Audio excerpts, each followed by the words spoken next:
Mackenzie Johnston with Tri-State Livestock News, bringing you discussions concerning fair cattle markets. Today we have the opportunity to chat with Colonel Jon Phillips. Colonel Phillips is rated the #1 agricultural market broadcaster for a 4-state region. He has 30-plus years of experience in trading commodities, 20 years of cattle auctioneering experience, and 25-plus years in farm broadcasting. Can you just tell me a little bit about your background and your involvement within the cattle industry?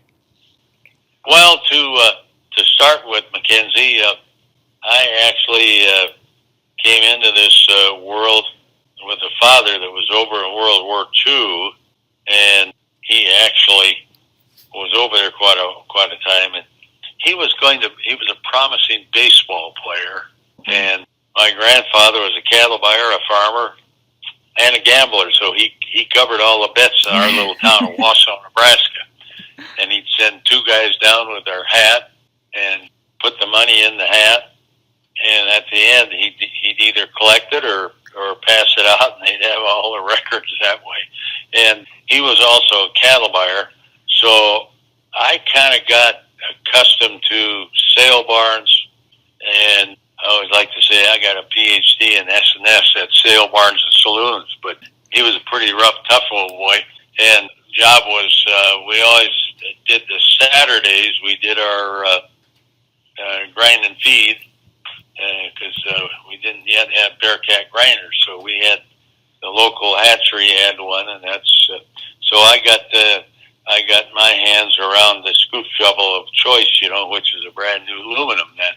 We did just everything you could do with cattle, and when you hit 13, you had to be able to castrate a bull in 3 minutes. That was a house rule. So I kind of got on both ends of the bulls, and my grandfather bought them when he was buying cattle for guys at $1 a head, and he'd give them the receipt. So he insisted on an honesty deal there, and he'd buy about $20,000 a year, and then at times, when I wasn't playing ball, I would drive for my grandfather, and then if we went over the bridge there in Yankton, he'd say, "Okay, kid, there ain't no patrolman up here in South Dakota. Time for my nap. Here, you take over." So I became a chauffeur at 13, and a 3-minute bull castrator. So we did just about everything you could do with all those cattle. And anyway, that was my earliest work on the farm and the feedlots and all that business, and the rest of the time I was growing up in the sale barns, and first thing you know, I was opening gates and taking bids, and a little later on I'd start auctioneering some way-up cows, like a lot of the boys that started out. My granddad would talk them into it, and that's how I got to be an auctioneer. Later on I traveled, cried the big sales, and till I was 40. So it was all sale barns, and that's where we learned our trade, buying cattle, and of course we run cattle. And so the cattle business was always the business in our family, and what was the American National was the first. My grandpa was a charter member in that, and then NCA before they had the B in it. I was a charter member of that. So we've been in it that long. So we've seen the good, the bad, and the ugly in the cattle businesses and all their organizations. It was fun, all of it, and everybody had to have cattle. So that was #1. And the only person that could tell my grandfather what to do was my grandmother, and they raised me then. And we had rules, don't tell mom, and that was all about tobacco and alcohol and sick cattle. So there were certain things you just couldn't talk about around mom. And that's basically how I grew up. And then you just progressed. It's a business that has a long apprenticeship, and I know you've been on the ranch. It takes a long time to learn all the different talents that you need to handle cattle. I probably learned good things, bad things, what have you. But as I've got a little older, we bought feeder cattle for guys, and gradually got out of that crying those big cattle sales, I figured I'd wake up someday and my voice would be gone. I wouldn't have any talents left. So I branched out into other stuff. And radio was the last one, and I've been doing that probably about 40 years, and right there in the commodity office. So we had seen and heard just about everything by the time we got a little older. I really have been drawn to it.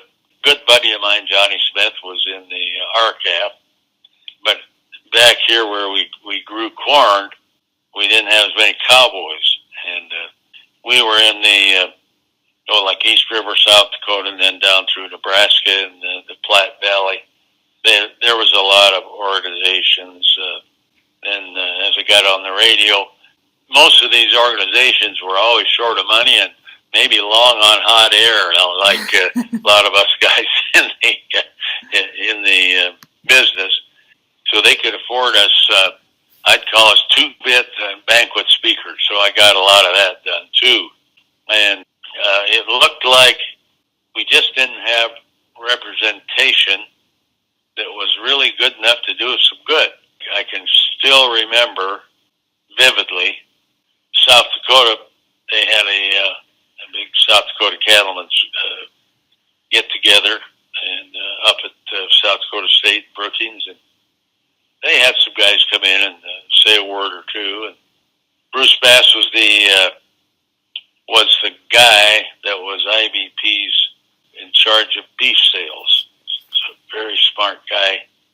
And about that time, the Iowa Cattlemen's came up with the idea of grid marketing, which is basically grade and steel is what we all called it. Grade and yield is what it was. And with no fancy names, except they thought they'd discovered something over there in Iowa. And by golly, before they got done, they fired most of the guys that came up with it. And I don't think they're still doing it, but they charged an exorbitant fee. I think it was $12 or $13 a head. And the Iowa Cattlemen's ran it, managed it, and then the folly of it was captive supplies, so they would sell cattle that way and just fill the packer up, and he wouldn't have to go out in the cash market. We would look at it from the standpoint of what makes marketing. If you went to these state agricultural colleges, you had to have liquidity.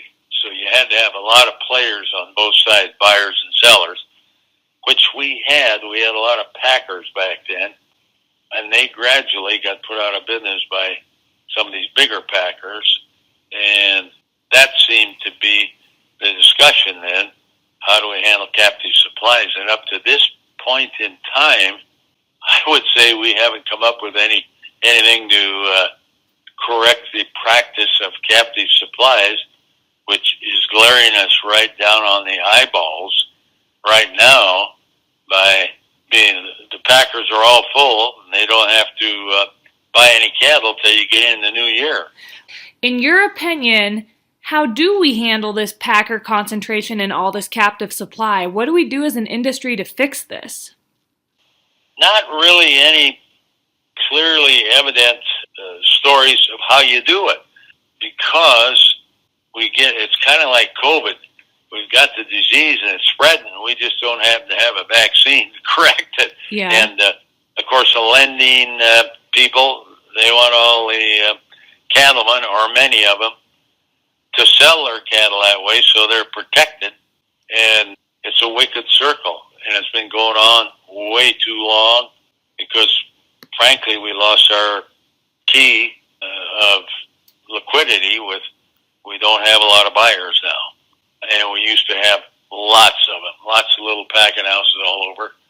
And I think I told you, this is not anything that you'll find in, you might have it mentioned in Merchants of Grain or some of the books that covered the infancy of grain farming and cattle and livestock. And of course, we kind of more or less lost captive supply in hogs first. And right now, we don't have any way to sell them except a few auctions that are still going. Now, auction markets, particularly Nebraska, western Iowa, and South Dakota. South Dakota has the best auctions of any state in the union, and they sell fed cattle, several thousand at sales, and that has worked to a degree, and different people have different ideas about that, but that really helps you when you got a spot where they'll sell 2 to 4 or 5,000 head of slaughter cattle through the auction, and that might be the only cure, but I'm sure there's others, and I think we probably got into this in a strange way. There was a fellow that went south and got into the feedlot business and started a business that would turn into cactus feeders, and he had a couple of boys that didn't grow up on farms or ranches, and they were part of his business, but he wanted to somehow come up with a position or an explanation as to what they did, and that was a tough one.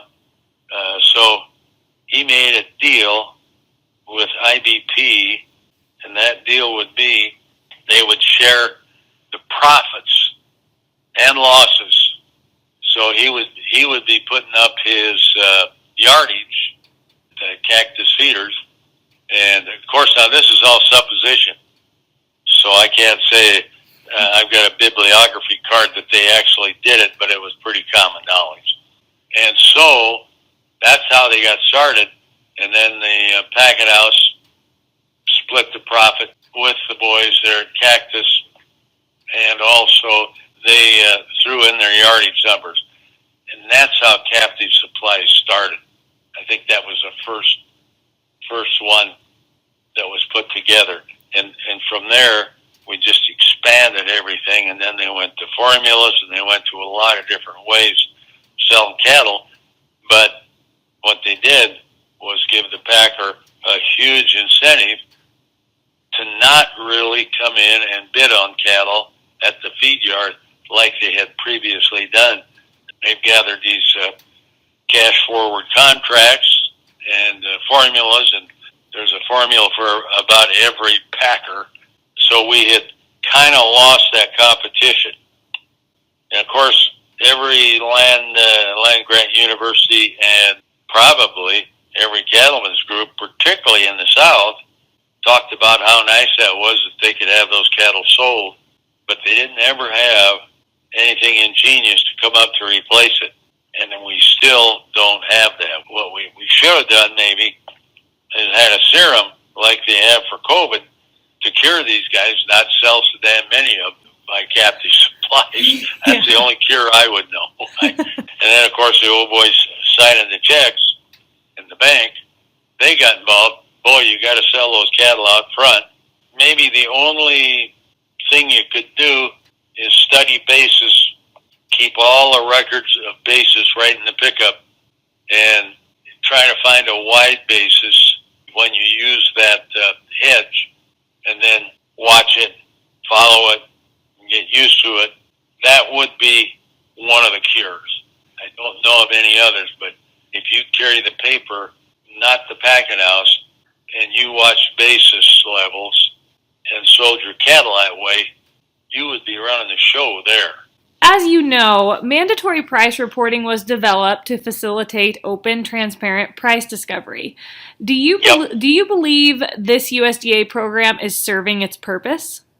It's pretty hard to think that it is when you pull up the mandatory report every day and you see states like Colorado, they don't report any of them. And the hogs, they got away from it, and now they don't have anything but captive supplies.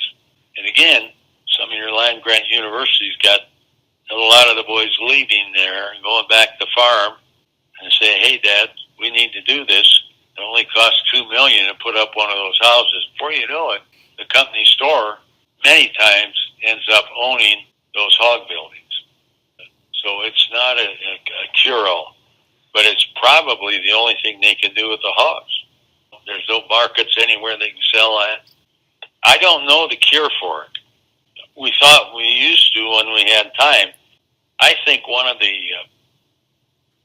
things I like to use as an example, I talked about the meeting in South Dakota State, which is one of my favorite spots.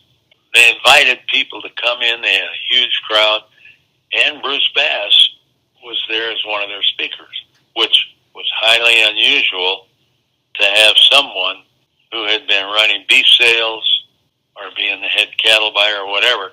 They just didn't have them on any speaking deals. They kind of protected them. But Bruce got up. He was always a good speaker, not afraid to address an issue. And he took a question from the audience from a guy. And this cattleman said, Bruce, now Iowa got into the grid sales. And he went through a couple trade deals that were available and said, but I noticed IBP didn't really get involved in any big fashion on grid sales. What's your opinion? What is your company going to do? And he very, very quickly and right to the point said, well, if you guys are dumb enough to sell your cattle that way, we're going to be smart enough to buy them that way. he put it all in a nutshell. And of course there was a lot of guffaws and laughs, but he hit her on the head. In other words, he just said, yeah, if you're dumb enough, sell them that way, we're going to be smart enough to buy them. And then, RCAF came along. It's always been an organization that kind of captured my heart, so to speak, because it was all small operators. Whereas all the cattlemen's groups didn't take long, and you were being run by the Texans and the Kansas feedlots, what have you, kind of the blue bloods in the industry. And then they had packers join it. So it was as far away from the small producer as it could get finally.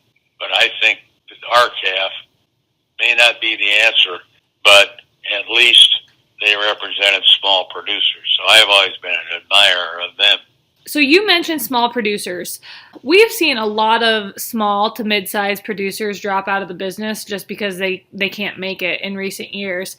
And at the same time, we have seen packers experience record profits. If this equation continues, what do you see happening to the cattle industry? Right now, they're in pretty good control. I can recognize the sickness, but I can't cure it. And well, today, the computer number that I've got is $344 profit per head at the packing house level. And it's a pretty accurate one. And boy, if we had cattlemen to make that much, they'd be in the driver's seat. How's that going to change? I don't know that it is. And it's very hard to cure a contagious disease like captive supplies. Do you think our industry is going to end up vertically integrated, like the hog industry? Well, it's moving that way, and we're not going to be party to the information of how someone who is big and is dealing with another one that's big, and that'd be the packer. They're making a lot of sweetheart deals together, and we may not know, we'd like to know, but we may not know as small producers what kind of a deal they've made. But it certainly hasn't worked very well for the small producer. There seems to be more litigation than anything. They'll sue a packer or a big outfit, and there again, these gutsy guys from RCAF, they jump right in, go after it, and that didn't really suit some of these organizations that have more big businesses in the form of packers and feedlots. So they haven't been really involved too heavily in that type of action. But the RCAF boys have. They haven't won too many things, but they've tried awful hard. More than ever, consumers want to know where their food comes from. Do you think mandatory country of origin labeling has a place in the cattle industry? Absolutely, and you can't think of one thing that's bad about it. And if big companies fight it pretty hand-to-mouth down there on the little producer side, if they're fighting it pretty hard, you just well figure it's something we should be doing. Well, why wouldn't you want to label them? Nobody that can answer that question, and you always have to check your whole card to see what they've got with that straight flush and how do they get it back. Well, they just keep fighting the big guys. I can't think of a reason you wouldn't be for it. We generally, in the small producer side of it, lose in court or get fought at quite toughly by big guys. They'll fight you, and they're hard to sidetrack. Just look at the hog industry, poultry industry. They've all lost any type of marketing. The company store owns them all. What are your thoughts on cattle and beef imports? They need to be watched closely, and with cool, if we label them, that's just about our only defense. It's like China and how Trump fought them, irregardless of what party you're in. At least he was a vocal supporter for U.S. products. I admired that on him. Now, he was quite vociferous in all of his actions. The battles are big, and you've got to belong to your producer organizations, or you will be inundated with hard duty. And you've got to have somebody to represent you no matter who you are. So I like RCAF, and I paid dues to NCBA and all of them, but I believe you got to be involved, and you got to be fair when you look in the mirror and ask yourself, what have you done? What's my organization doing? But you can't scream and holler if you don't belong.